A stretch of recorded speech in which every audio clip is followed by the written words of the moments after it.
आज चक्क नवरोबाने देवपूजा केली का सांगते. नमस्कार, कसे आहात? आय होप तुम्ही सर्व मजेत असणार. तर राहुलचा वाढदिवस सुरू होणार होता 12 नंतर आणि ते सेकंड शिफ्टला गेले होते, म्हणजे 12 नंतरच येणार होते. तर भावाला घेऊन मी मार्केटला गेली.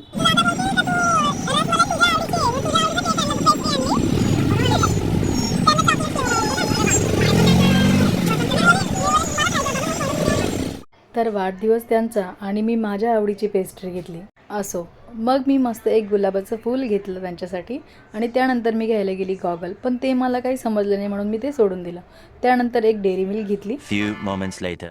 त्यानंतर अहो आले 1 वाजता घरी. त्यांना छान विश केलं, जेवण वगैरे करू दिलं आणि नंतर छान असं सरप्राईज दिलं. Happy birthday to you, happy birthday dear, happy birthday. तर असं होतं आमचं मिनी सेलिब्रेशन आणि छोट्या छोट्या गोष्टींमध्ये आनंद व्यक्त करता आला पाहिजे, बरोबर ना?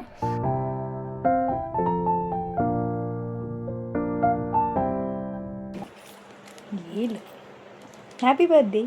थँक्यू. The next day. तर आज वाढदिवसानिमित्त साहेब लवकर उठले, देवपूजा केली स्वतःहून ना, कारण नेहमी आम्हाला बोलावं लागतं की देवपूजा करत जा कधीतरी तुम्ही. ते बघून मम्मी आम्ही खरंच शॉक झालो. त्यानंतर त्यांच्यासाठी आज मस्त खीर बनवली, त्यांची फेवरेट. तर मम्मीचा रूल आहे हा, की जेव्हा त्यांचा वाढदिवस असतो त्यांना सकाळी सकाळी मस्त खीर बनवून देतो. त्यानंतर संध्याकाळी इथे त्यांचे सगळे भाऊ लोक आले केक वगैरे घेऊन आणि बड्डे सेलिब्रेशन केलं. त्यानंतर गबू पण केक घेऊन आले. मग सर्वांनी त्यांचं औक्षण केलं, तो पण केक कट केला आणि असा आजचा त्यांचा दिवस गेला. असा होता आजचा मिनी ब्लॉग. आवडल्यास नक्की लाईक करा, कमेंट करा आणि शेअर करा.